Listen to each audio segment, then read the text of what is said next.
Hello, this is a short tutorial to explain Aibuild OS tasks and processes. Let's get started with Aibuild OS. We have now logged in and see the home page.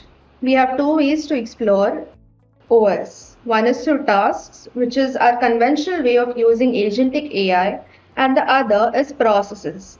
For a much more collaborative and experimental approach, where you don't see the background processing and have all the visuals of what you generated in one canvas. We can find both the options of using tasks and processes here on the left panel. Let me show you a task I worked on. And as you see, when I start scrolling down and asking more things, it keeps getting lost in a long chat. For quick responses where I don't need saving and analyzing all my outputs in a frame, I prefer tasks. Now, let's get started on processes. Once we start a new process, here we have three templates to start with. First is you can start from scratch.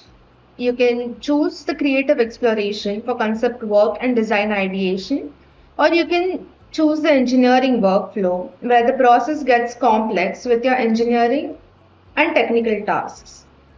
Let's get started from scratch so we have a fresh understanding of how this works. Create your process name, my chair, etc. We see two nodes, input and output. Hereafter, for every process we make, these will be essential to get started and rest of the magic happens in between.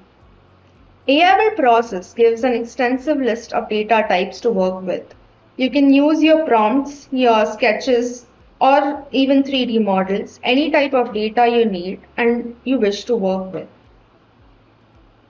On the left is the nodes library. We have gate if you are collaborating with your organization, image and 3D generation, your start and end nodes. There's also a task node which works with different agents and models, and a nodes node. If you wish to add nodes for a process, so you have information covered for the process there. Let's run through all the panels we see here in this window. Center being your canvas. The left, as we discussed, is where you will find all the nodes. The mouse navigation for the canvas is shown here. The top bar shows if the process is running end to end, green being good, yellow showing if there are any connection errors, and red being failed nodes in the canvas. You can also see the runs you did in the process here once published.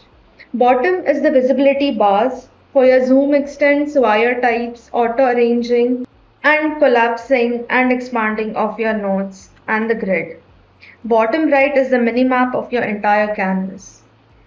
Right panel here shows the data of nodes, connections, number of input, output, and the agent logs. Once you have created a process, you can do a test run, check, and then publish.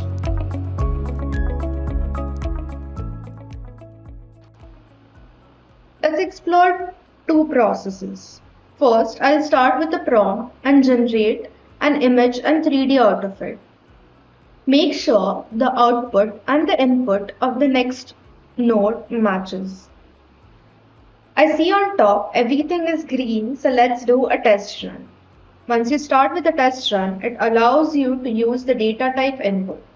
I will write my prompt here and wait for it to complete.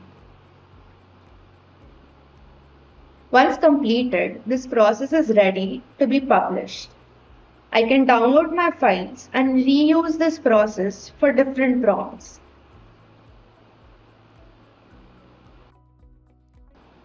Next, I'll try to upload my sketch designs and try get renders for my presentation from it.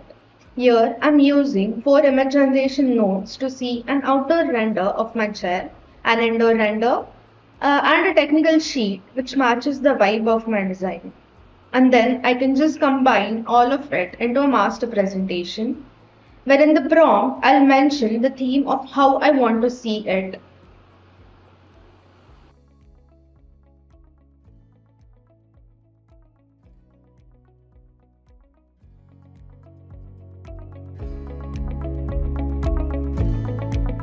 Great, so now we have the entire workflow and I'll keep reusing this by publishing it.